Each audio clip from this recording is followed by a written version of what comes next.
मी लोकांना सांगितलेलं आहे, मी 24/7 या रहिवाशांसाठी अवेलेबल आहे। तुम्ही कोणतेही काम सांगा, कारण बघा कसं आहे माहिती आहे, माझी जबाबदार नागरिक म्हणून जबाबदार आहे मी। कसं आहे, केंद्रात आपली सत्ता आहे, महाराष्ट्रात सत्ता आहे आणि नवी मुंबई पालिकेत सत्ता आहे। तर माझी इच्छा काय, सत्तेचं काम आहे ना ते राबवून घ्यायचं प्रशासनाकडून, ते लोकहितासाठी आपण काम करायचं।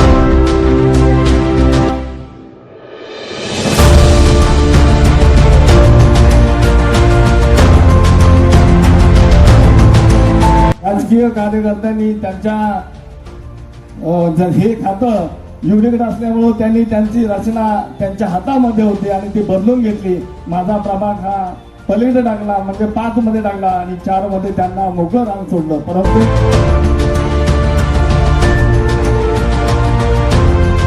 खात्रीने सांगतो, जसं अशोकरावने सांगितलं, खोपरेने सांगितलं की पुढच्या 25 वर्षामध्ये हा दीपक एवढा वाढणार आहे की संपूर्ण नव्या मुंबईमध्ये हा प्रकाश पडेल। अशा प्रकारचा हा दीपक गायकवाडचा वाढदिवस साजरा करण्याकरता आपण जमलेलो आहोत।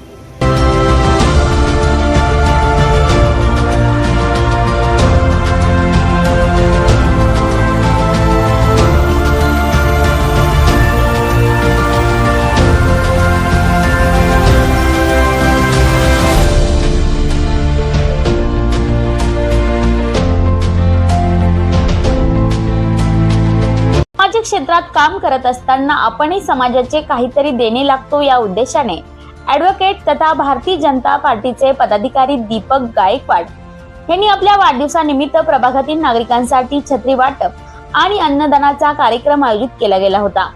या कार्यक्रमासाठी प्रमुख अतिथी म्हणून स्थायी समिती सभापती अशोक पाटील, माजी ज्येष्ठ नगरसेवक अनंत सुतार, नगरसेवक शिवाजी खोपडे, भाजप पदाधिकारी राजेश मडवी, सुदर्शन जिरगे, ॲडव्होकेट संध्या सावंत यांच्यासह अनेक मान्यवर व पदाधिकारी मोठ्या संख्येने उपस्थित होते। यावेळी मान्यवरांच्या हस्ते प्रभागातील नागरिकांना पावसाळी छत्र्याचे वाटप करण्यात आले। तसेच ॲडव्होकेट दीपक गायकवाड यांच्या कार्याचे कौतुक करत त्यांना वाढदिवसाच्या शुभेच्छा देखील दिल्या।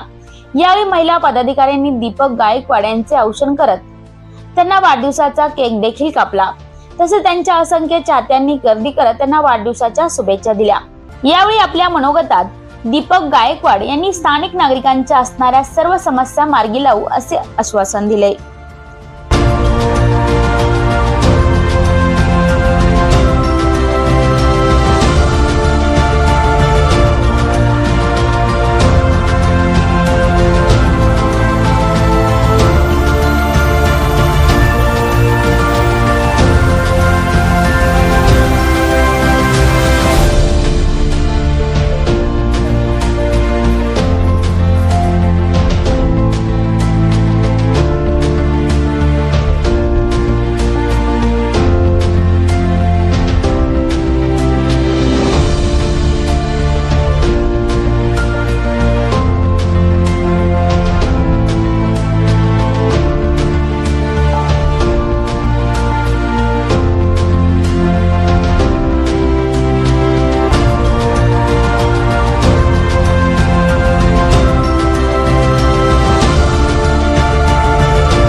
तुम्हाला आशीर्वाद दिले आणि काय कार्यक्रम समाज उपयोगी उपक्रम आपण राबवला? वाढदिवस माझा होता पण सर्वप्रथम सर्व कार्यकर्त्यांचे सेक्टर मधील रहिवाशांचे मी आभार व्यक्त करतो, कारण का हा कार्यक्रम संपन्न होण्यासाठी सगळ्यात जास्त मेहनत ही आरुष मित्र मंडळ, माता रमाई महिला मंडळ, तसंच उषाताई कांबळे यांचं महिला मंडळ, आमच्या जाधव मावशी त्यांचं महिला मंडळ, या सर्वांचंच सहकार्य मला लाभलं।